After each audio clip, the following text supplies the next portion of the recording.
우린 서로 다르지만 틀리지 않다 하는 말씀에 대해서 지난주에 말씀을 잘 나눴습니다. 오늘은 그리스도의 이중 신분이라는 제목으로 하나님 말씀을 같이 나누겠습니다. 어떤 청년이 국가가 하나님을 믿지 마라라고 하는 법을 만들었습니다. 그리고 자기들이 만든 그 신상, 그 우상에게 절하지 않으면은 사형에 처하겠다라고 하는 그런 환경에서 이 청년이 고민을 하기 시작합니다. 이 청년은 하나님을 믿는 신실한 자였는데 그 법을 지키게 되면은 하나님의 법을 어기게 되고 그 법을 지키지 않게 되면은 국가의 법을 어기게 되기 때문에 이제 처벌을 받게 되는, 아까 처벌의 수위가 어떻다고 그랬습니까? 사형입니다. 그런 난감한 상황에 처해 있게 되었습니다. 이 청년이 사형을 당하게 된다면 부당한 것인가 합당한 것인가? 여러분 어떻게 생각하십니까? 국가의 법을 지켜야 되잖아요. 근데 그 법을 지키려고 그러면 어디에 걸립니까? 하나님의 법에 걸려요. 하나님의 법을 지키면은 국가의 법에 걸리게 되어 있습니다. 예수 믿는 우리가 현실 사회를 살아가면서 항상 경험하는 구조입니다. 이런 일들이 매일 있습니다. 오늘 이 문제에 대해서 같이 좀 말씀에 근거해서 성경의 원리는 무엇인가에 대해 나누도록 하겠습니다.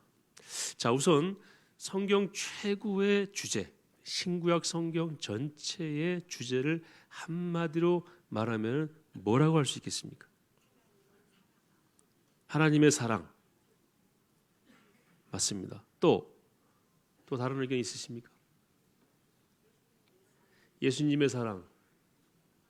어쩐지 비슷한 것 같아요. 네? 십자가. 꼭 아셔야 됩니다. 포에버 어르신들은 사랑의 교회에 뭡니까? 기초이며 기둥이며 끌고 가야 될 뭡니까? 기관차. 성경의 최고의 주제가 무엇인지 모르시면은 기초가 되기가 어렵고 기둥이 되어도 흔들릴 수 있고 끌고 갈 수가 없어요. 성경 전체의 주제는 하나님의 나라입니다. 하나님의 나라는 다른 말로 말하면은 천국이죠. 천국에 대해서 계속해서 말씀하고 있습니다. 자, 그래서 예수님이 이 땅에 오시기 전에 6개월 전에 세례요한이 태어났죠. 세례요한은 예수님의 공생애의 길을 연 분인데 이 세례요한이 예수님 공생애를 열기 전에 선포한 말씀이 있어요. 혹시 기억나세요? 회개하라, 천국이 가까이 왔다. 첫 선포입니다. 예수님이 공생애를 시작하면서 처음으로 하신 선포가 있습니다. 무엇입니까? 회개하라, 천국이 가까이 왔다. 천국이 여기에 왔다. 하나님의 나라, 영어로 해서 죄송합니다만은 Kingdom of God입니다. 하나님의 왕국 여기에 왔다. 구약의 이스라엘은요, 이 땅에서 사람이 보고 만질 수 있는 차원의 하나님의 나라를 미리 보여준 것입니다. 신약의 교회는요, 역시 마찬가지로 하나님의 나라를 미리 보여준 것이고요. 다윗이 세운 유다 왕국은 하나님의 왕국을 미리 보여준 것입니다. 부족하긴 하지만 개념을 보여준 것이에요. 그런 사건이나 구조를 통해서 하나님께서는 끊임없이 우리에게 하나님의 나라에 대해서 소개하시고 이해하도록 하셨고, 궁극적으로 예수님이 오셔서 선포하신 것이 무엇이냐면은 하나님의 나라이고, 우리를 그 하나님의 나라로 들어가는 길을 여셨죠. 아멘이시죠? 자, 성경의 최고의 주제는 뭐라고요? 하나님이다. 그러면 아까 사랑, 하나님의 사랑, 하나님의 예수님의 사랑 말씀하셨는데 그건 이렇게 설명하시면 될 것 같아요. 성경에 있는 최고의 계명이죠. 그죠? 최고의 계명은 뭡니까? 하나님 사랑, 이웃 사랑입니다. 정리되셨죠? 요 정도는 아셔야 사람에게 뭐가 됩니까? 기초가 되고 기둥이 되고 기관차가 되는 거예요. 오늘 댁에 돌아가셔가지고 사위님이나 며느님, 따님, 아드님 손주 딱 모아놓고 한번 물어보세요. 자, 성경 최고의 주제가 뭐냐? 답이 잘 안 나올 수도 있어요. 그럼 알려주시고 성경 최고의 계명이 뭐냐? 또 알려주시고 자, 성경 최고의 주제는 뭐라고요? 하나님의 나라. 최고의 계명은 사랑입니다. 하나님 사랑, 이웃 사랑. 이걸 사랑의 이중 계명이다라고 얘기를 합니다. 천국이 바로 하나님의 나라이고 하나님의 나라라고 하는 것은 무엇을 의미하느냐라면은 왕이신 하나님이 통치하시는 것이 미치는 영역이다. 이걸 의미합니다. 우리 아까 찬양했죠. 왕이신 나의 하나님 내가 주를 어떻게 합니까? 높이고 영원히 주의 이름을 송축하리이다. 우리 마음속에 뭐가 있습니까? 하나님의 나라가 있는 것입니다. 제자들이 물었잖아요.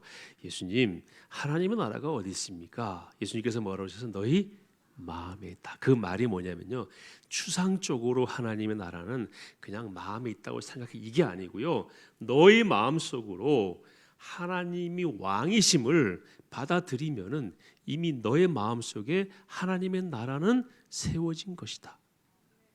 그런 의미.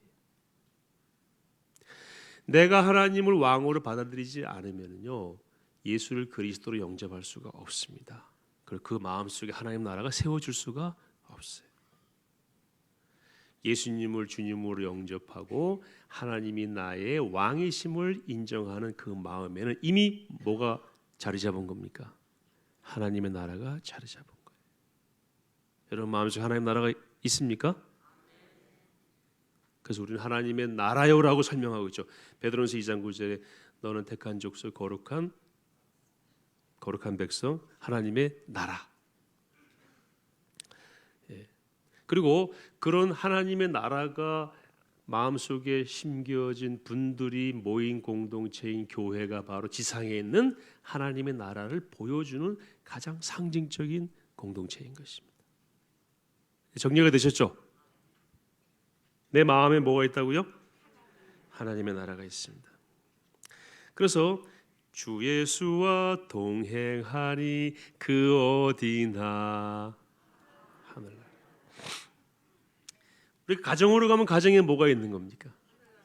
하나님 나라가 있는 거예요. 여기 있다 저기 있다 말하지 말라. 하나님을 왕으로 모신 네가 가는 곳이 다 하나님의 나라다. 그래서 우리는 천국 백성이고 우리 안에 이미 하나님의 나라가 있는 것입니다. 자, 제가 예를 한번 들어보겠습니다.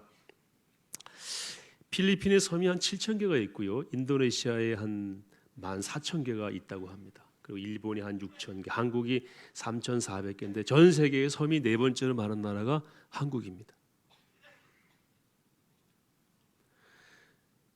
그런데 필리핀 같은 경우에는요, 지금은 잘 모르겠습니다만 옛날 마르코스가 대통령으로 계실 때에는 필리핀의 상당 섬이 대통령의 통치를 거부했어요. 그 NPA, New People Army라고 그래가지고 신의 인민군을 건설해서 그 지역의 군벌들이 지역을 장악하고 다스렸습니다.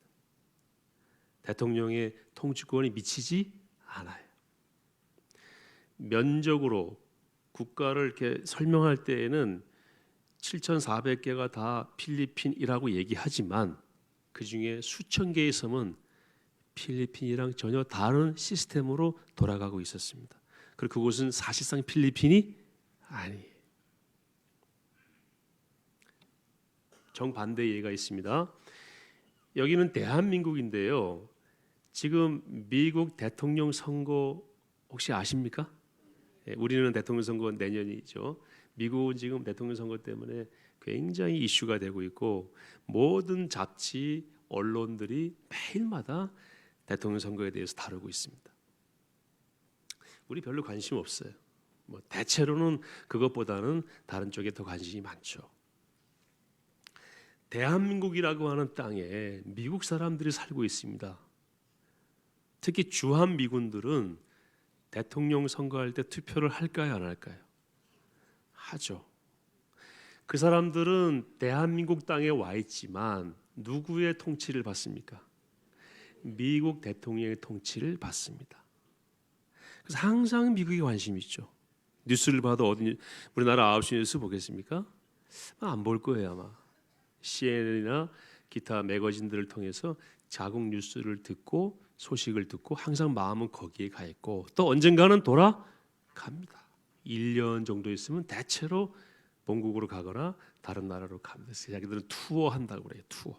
코리안 투어. 한국에 왔다가 주둔하고 있다가 가는 겁니다. 그 사람들은 지역으로는 한국에 와 있지만 한국 대통령의 통치를 받지 않습니다. 그리고 문 열고 미군 부대에 딱 들어가시면 법적으로도 미국 땅이에요. 교통 시스템 그 안에 화폐도 뭘 씁니까? 달러를 씁니다. 아까 필리핀의 예와 정반대죠.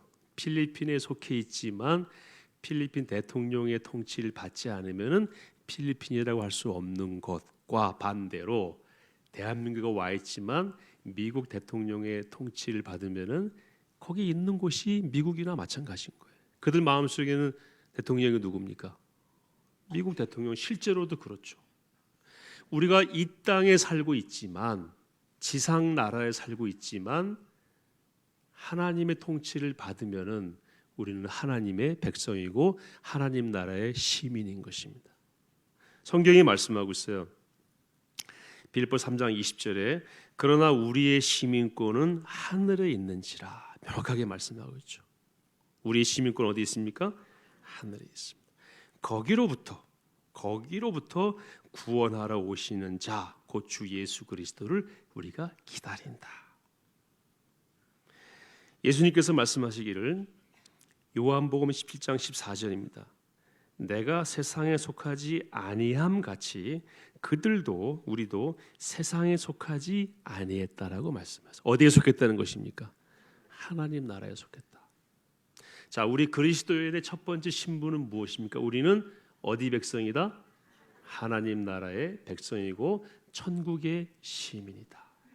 그래서 우리가 한국에 살 수도 있고 미국에 살 수도 있고 필리핀에 살 수도 있고 북한에 살 수도 있지만 예수님을 구주로 영접하고 하나님의 왕되심을 인정하는 그 사람들은 동일한 하나님 나라의 권속이요 하나님 나라의 시민이다. 이게 성경의 말씀이에요. 첫 번째 신분은 우리가 무엇이라고요? 하나님 나라의 시민이다. 동시에 우리는 지상 나라의 시민입니다. 제가 제 여권을 가지고 왔는데요. 여기 딱 열면은 대한민국 국민인 이 여권 소지인이 아무 지장 없이 통행할 수 있도록 도와주시기 바랍니다. 이런 내용으로 맨 앞에 써 있어요. 여권 집에 가지고 계신 분들 한번 이런 내용 보세요. 내가 누구인지를 분명히 알 수 있습니다. 한 장 더 넘기면은 아예 써 있어요.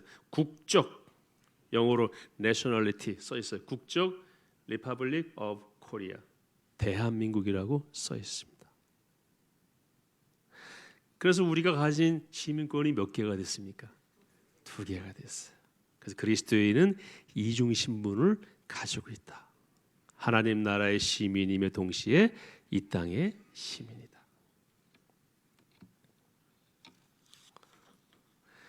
이 사이에 우리가 끼어 있거나 또는 이 이중의 통치를 받고 있는 것이 그리스도인입니다. 일반 사람들은요, 뭐밖에 없습니까? 이거밖에 없죠. 그래서 어디 외국 나가실 때에 그 나라 들어갈 때 국적이 뭐냐고 쓰라고 그럴 때 그 사람들은 코리아라고만 쓰지만 우리는 코리아라고 쓰고 그 옆에 또 뭐라고 써요? 천국이라고 쓰죠. 우리는 우리 국적대로 간다 그렇게 쓰잖아요.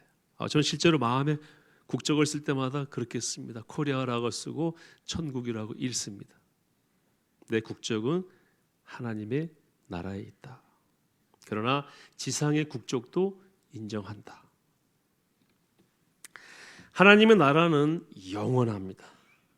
주기도문 마지막에 뭐라고 되어 있습니까? 주의 나라, 주의 권세, 영원히. 주의 나라, 주의 권세. 다니엘 7장에도 옛적부터 계신 이에게 그 나라를 하나님께서 이렇게 위임하십니다. 항상 계신 그분이 그 나라를 통치하십니다.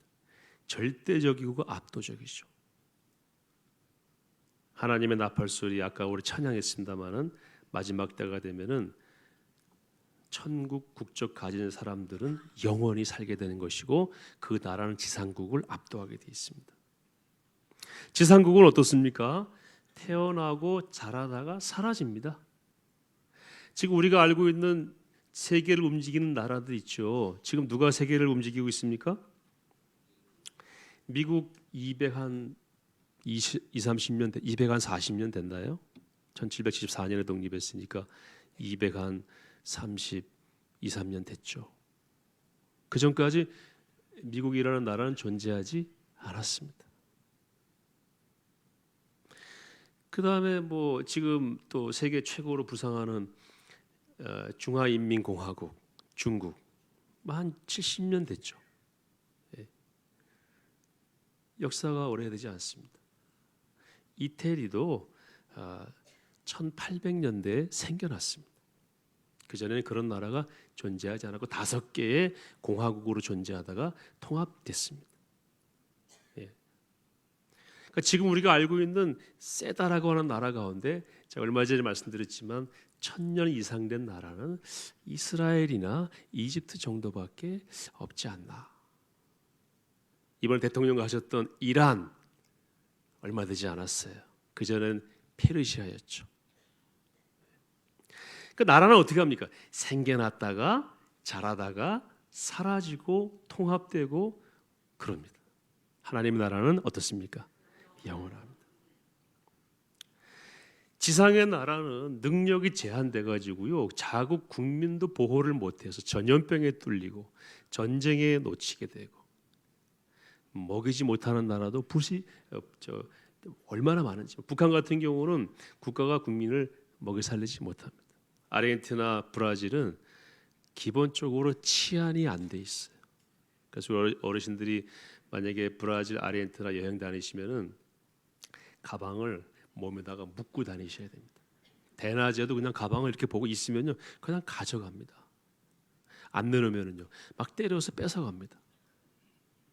그리고 식량을 실은 트럭이 슈퍼 앞에 배달 와 있잖아요. 세워놓고 배달하는 동안에 다 그냥 주민들이 가져갑니다.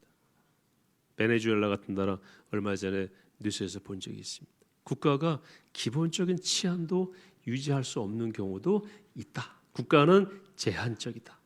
지상 국가는, 하나님의 나라는 영원하고 압도적이고 절대적이다. 자, 그렇다면은 이제 우리가 이 지상의 대한민국 국민으로서 그럼 어떻게 살아야 되느냐? 오늘 성경 말씀은 큰 원칙을 말씀하고 있어요. 첫째, 뭐 하라고 그러십니까? 권세에 복종해라. 그 이유는 1절에 보시면은 권세는 누구께로부터 나왔다고 말씀하십니까? 하나님께로부터 나왔다. 그래서 권세를 거스리면 하나님의 명령을 거스르게 되는 것이고 심판을 자초하게 된다. 여기서 말하는 심판은 국가가 행하는 형벌을 말합니다. 그걸 받게 된다. 그리고 국가는 선을 행하게 되면은 칭찬도 해준다. 국가가 선을 베풀기도 하지만 혹시 누가 악을 행하면 칼을 대기도 한다. 4절에 나와 있죠. 공연히 그러한 칼을 가지고 있는 것이 아니다. 반드시 쓸 때가 있다. 그렇게 말씀하고 있고요. 악을 행하는 자에게 하나님의 진노를 베풀기 위해서 그런 수단을 하나님이 허용하셨다. 결론적으로 5절에 보시면 이런 진노 때문에가 아니고 양심을 유하여 뭐라 그랬습니까?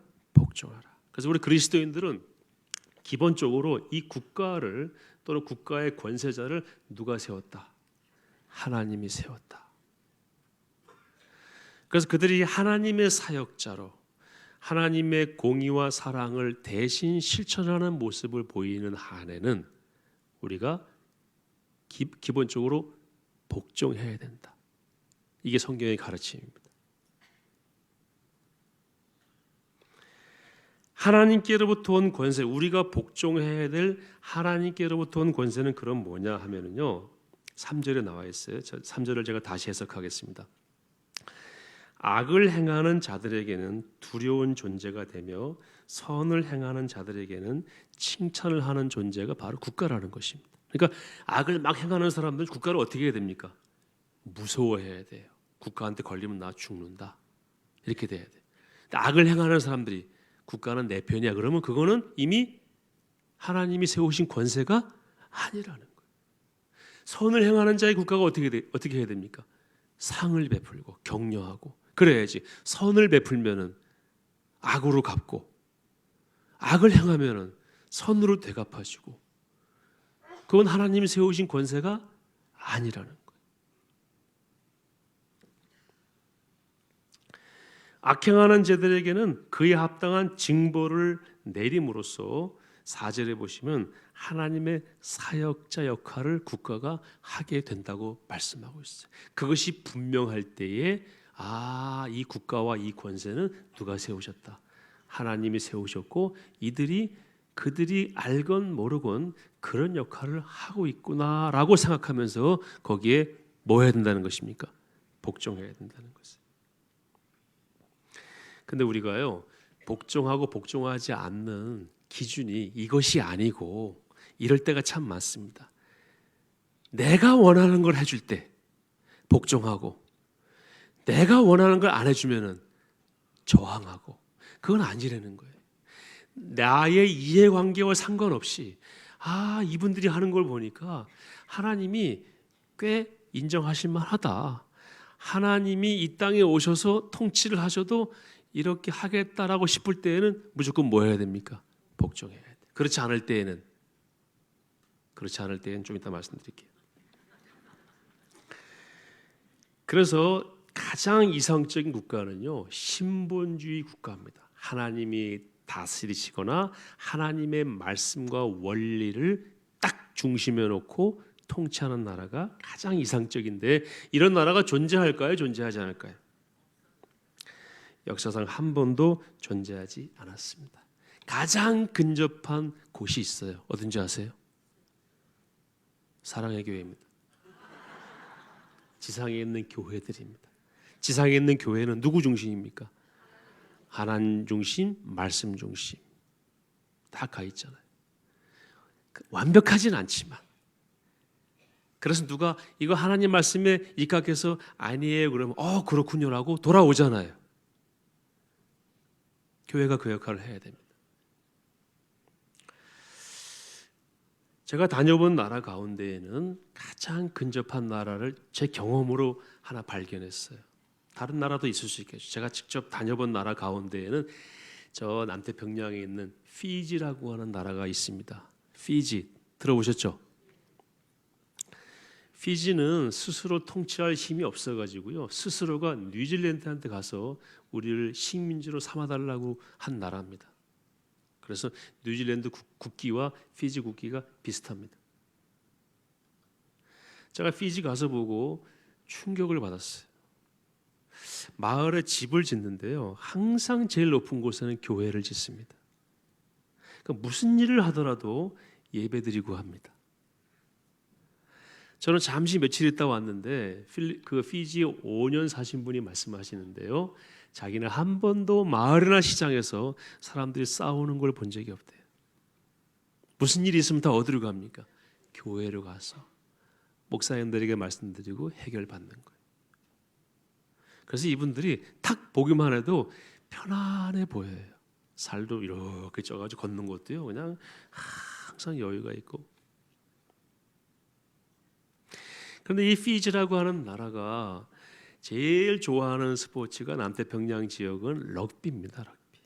그 작은 나라가 세계 럭비 월드컵에서 우승한 적이 있어요. 그때 이 모든 선수와 감독이 가슴에 쓰고 나온 그 글씨가 있었는데요. 인쇄한 것이 아니고 매직으로 급하게 쓴 글씨가 있었는데 제가 언제 말씀드렸는지 모르겠는데 영어로 PHIL.4:13 그러니까 PHIL 4:13인데 빌립보서 4장 13절이 국가대표 선수들이 모든 선수와 감독, 코치 유니폼에 인쇄한 것이 아니고 급하게 빌립보서 4장 13절을 쓰고 나왔어요. 뭡니까? 내게 능력 주시는 자 안에서 내가 모든 것을 할 수 있는지라. 자기들을 식민지로 삼고 있는 뉴질랜드를 이기고 세계 럭비 월드컵에서 우승을 했어요. 이게 피지라는 나라입니다. 제가 본 나라 가운데 신본주의에 가장 가까운 지상국은 피지였어요. 우리나라에도 있더라고요. 이것도 역시 제한된 경험입니다. 제가 군에 있을 때 대청도라고 하는 곳에 가서 한 일주일 동안 발이 묶인 적이 있었어요. 저희 부대에 방문하러 갔다가 풍랑이 일어가지고 나가시도 못하고 들어가시도 못하고 부대 안에서 일주일을 묶여 있다 보니까 대청도를 다 쏟아다녔습니다. 그 교회가 몇 군데 있더라고요. 거기 주둔해 있던 우리 중대장한테 얘기를 들어보니까 목사님 이 대청도 사람들은요 무슨 일이 있으면 교회에 모여서 해결한대요. 그리고 목사님 두 분이 이렇게 양쪽 교회를 맡고 계시는데 두 분이 교회에 웬만한 섬의 웬만한 일은 그 두 분 중심으로 처리를 한다고 그러더라고요. 그리고 90% 이상이 교회에 나가고. 자, 제가 확인한 게 있어요. 뭐냐면 저는 섬을 많이 다녀봤거든요. 대학 다닐 때부터 낙도 전교한다고 그러고 뭐 신문 취재하면서 섬을 많이 다녀봤는데 모든 섬마다 술집 다방이 엄청 많습니다. 흑산도에 제가 가서 놀라요. 다방이 13개가 있더라고요. 흑산도에 배가 딱 목포에서 이제 흑산도로 들어가면은요. 들어가기 전에 이것도 한 20년, 30년 전 얘기니까 지금은 다를 수도 있으니까 제 개인적인 경험이니까 혹시 흑산도에서 오신 분들 기분 나빠하지 마십시오. 술집 아가씨들이 딱 나와 있어요. 깜짝 놀랐습니다. 근데 대청도에는 술집이 없어요. 다방도 없어요. 제가 여기 있으면은 사람들이 천국이 어떤 곳인가 하는 것을 조금이라도 느낄 수 있겠다. 제가 무슨 말씀 드리는지 아시겠죠? 하나님을 중심으로 놓고 말씀을 중심으로 놓고 천국 같은 공동체를 구현해 나가는 과정으로서의 모습이 완성된 곳은 아닙니다. 가장 이상적인 형태입니다. 우리는 두 통치 아래 있어요. 국가가 우리를 통치하고 그 위에는 누가 계십니까? 하나님이 우리를 통치하십니다. 자, 그림을 가지고 왔는데 이 그림 안 보이시죠? 갑자기 당황스러워집니다. 원 두 개가 있어요. 원 두 개가 있는데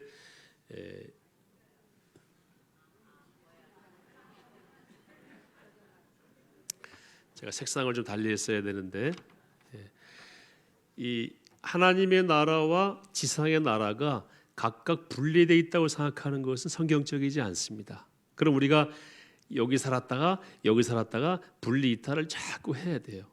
그래서 삶의 원리가 몇 가지가 되는 겁니까? 두 가지가 되는 거죠. 교회 밖에 나가서는 지상 나라의 원리들을 막 속된 말로 뒹굴다가 또 정신 차리면 이쪽으로 건너왔다가 그거 아닙니다. 우리는 어떤 통치를 받고 있습니까?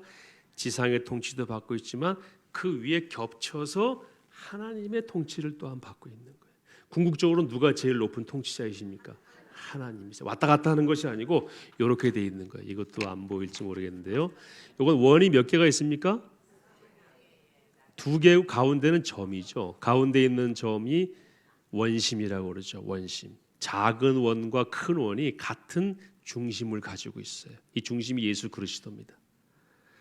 작은 원은 국가고 큰 원은 하나님의 나라.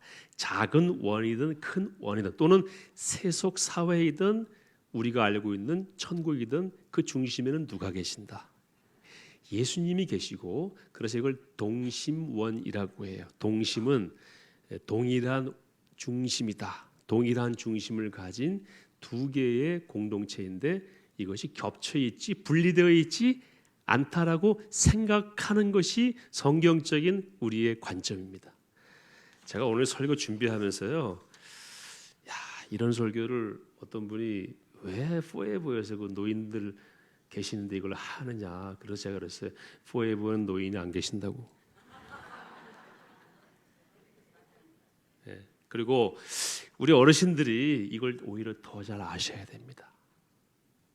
나는 대한민국의 시민이지만 동시에 옆 동네에 있는 하나님 나라의 시민이 아니고 그 위에 계시는 동시에 하나님 나라의 시민인데 내 두 이중 시민권의 중심에는 누가 계신다? 예수 그리스도가 계시고 내가 대한민국 시민으로 살던 천국 시민으로 살던 내 삶의 원리는 더 큰 원이었던 하나님의 나라와 그 하나님 말씀이 내 삶의 원리다. 이거를 우리가 더 잘 아셔야 합니다. 왜? 우리는 뭐기 때문에 사랑의 교회의 기초이며 기둥이며 기관차이기 때문에.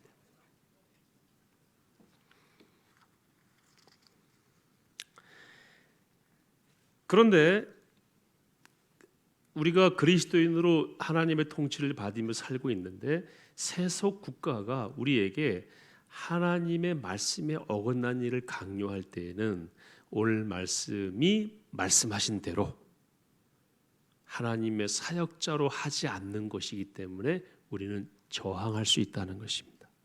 그것이 거룩한 불복종입니다. 예를 들어서요, 아까 말씀드린 대로 국가가 어느 날 단군 신전을 만들어 놓고 하려고 그랬잖아요. 그걸 국조신으로 만들어서 모든 초등학교에 다 그걸 세워놓고, 단군은 실체가 없는 존재입니다. 삼국유사에 나오는 하나의 무협지 같은 이야기를 써놓고, 삼국유사는 일연이라고 하는 스님이 쓴 거죠. 삼국사기는 김부식이 쓴 정사입니다. 삼국사기에는 그런 얘기 나오지 않습니다. 양심 있는 역사학자들은 다 단군을 실제 인물로 보지 않습니다. 실제 인물이라 할지라도 조상신이 될 수는 없죠. 국조신이 될 수는 없죠. 근데 그걸 다 만들어가지고 절해라. 그 교회는 어떻게 해야 되겠습니까? 아이고야, 국가가 명했으니까 복종하라 그랬으니까 복종해야지. 그럼 되겠습니까? 아니, 그 위에 누가 계십니까? 하나님의 법이. 그건 아니야. 아까 말씀드린 그 첫 번째 예화, 그 청년은 결국 어떻게 됐습니까? 사자굴에 들어갔어요. 누굽니까? 다니엘입니다. 그 나라에 우리 대통령께서 지난주에 엊그저께 다녀오신 겁니다. 페르시아, 메데 파사 지역입니다. 지금의 이란입니다. 다리오 왕이 신상을 만들어 놓고 30일 동안은 다른 신에게 절하면은 사자굴을 집어넣겠다, 죽이겠다. 다니엘은 어떻게 했습니까? 불복종했어요. 거룩한 불복종을 했습니다. 내가 차라리 사자굴로 들어갈지언정 여기에는 내가 순종할 수 없습니다. 왜냐하면 위에 누가 계시기 때문에, 하나님이 계시기 때문에. 다니엘이 들어갔습니까? 안 들어갔습니까? 들어갔지만 하나님이 살리셨어요. 살리지 않으신다 할지라도 나는 여기에 복종할 수 없다 라고 했던 것입니다. 주기철 목사님 복종했습니까? 안 했습니까? 안 했습니다. 손양원 목사님 안 했습니다. 공산주의 끝까지 거부해서 총살당했죠. 내가 당하겠다.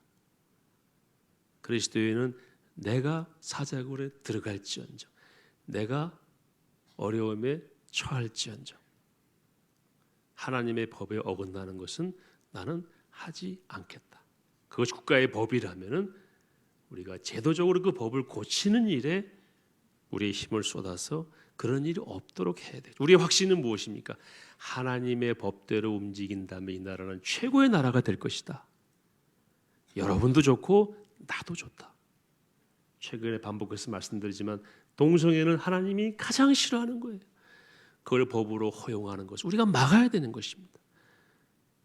국가가 그걸 하라고 그러면 우리 해야 되겠습니까? 안 됩니다. 거룩한 저항을 하고 불복종을 하고 막고 나서야 되는 것입니다. 우리 사랑의 교회 포에버는요, 사랑의 교회는 또는 이 땅에 있는 모든 지상의 교회는 천국을 확장시키는 씨앗 공동체예요. 우리 안에 심겨진 복음의 씨앗을 사회 시스템으로 적용하는, 이걸 누가 명령하셨습니까? 예수님이 명령하셨죠. 뭐라고 명령하셨어요? 너희는 이렇게 기도하라. 주의 나라여 임하옵시며. 주기도문 아시죠? 영어로 말하면 Your kingdom, may your kingdom come. 이거는 어떤 말이냐면은 당신의 나라여 와 주세요, 그런 표현입니다. 우리 보러 계속 그 기도하라고 그러셨어요. 너희가 지상을 살고 있지만 끊임없이 뭘 구해라? 천국 같은 시스템의 나라를 구해라. 하나님의 나라의 확장이라는 말은 바로 그 말입니다. 우리가 사는 사회가 하나님의 통치를 받는 사회가 되도록 만드는 것입니다. 그래서 우리 투표할 때 어떻게 해야 되겠습니까? 1번 고향 사람 무조건 찍는다. 2번 나는 진보니까 무조건 야당이야. 나는 보수니까 여당이야. 자, 우린 야당도 여당도 아니고 예배당이라는 말 있죠. 우린 야당도 아니고 여당도 아니고 우린 천당입니다. 천당. 하나님의 나라에 맞지 않으면 우리가 표 주면 안 됩니다. 제가 명확하게 여러분에게 말씀드립니다. 그래야 투표를 통해서 세상이 바뀝니다. 하나님께서는 우리에게 세상을 하나님 나라처럼 바꾸라고 말씀하셨는데 바꿀 수 있는 절호의 기회인 투표 때에는 알아서 하세요라고 하고, 삶의 현장에서는 그렇게 하지 마세요 이렇게 해서라고 하면 그건 이율배반이죠. 여러분, 투표는 정확히 뭘 따라서 해야 됩니까? 하나님 나라의 원리에 따라서 하셔야 되고요. 그 당이나 그 후보자가 누구냐, 나랑 종씨야, 같은 고향 사람이야, 같은 지역이야, 이게 아니고요. 그 사람 말 들어보니까, 그 사람 당 이야기를 들어보니까, 야, 그래도 여기가 그래도 하나님의 나라의 원리에 조금 가깝네. 그럼 거기에 빵 찍어야 됩니다. 그래서 한 번 투표할 때마다 800만 그리스도인이 그렇게 권한을 행사하면 이 땅은요 점점 어떻게 변하겠습니까? 하나님 나라에 비슷하게 변할 거고, 많은 정치인들이 교회에 관심을 가질 거예요. 도대체 교인들이 움직이는 코드는 무엇인가? 우리가 움직이는 코드는 무엇입니까? 성경이죠. 성경에 관심을 가지게 될 거예요. 그래서 제가 우리 어르신들에게 이 설교를 해야 되겠다라고 그 사람에게 말했고, 그 사람은 제 마음 안에 있는 또 다른 저였어요. 제 마음속에 갈등이 있었어요. 주목사 이 설교 꼭 이런 거 해야 되겠어? 또 다른 주목사가 해야 되겠어. 왜? 우리 포에버에는 누가 안 계시다고요? 노인이 안 계셔. 어르신들이 계시기 때문에 우리 어르신들이 이거를 딱 잡고 가셔야 될 필요가 있다. 아멘이시죠? 제가 정치 얘기하는 거 아닌 거 아시죠? 성경 최고의 유저는 뭐라고요? 하나님의 나라. 하나님.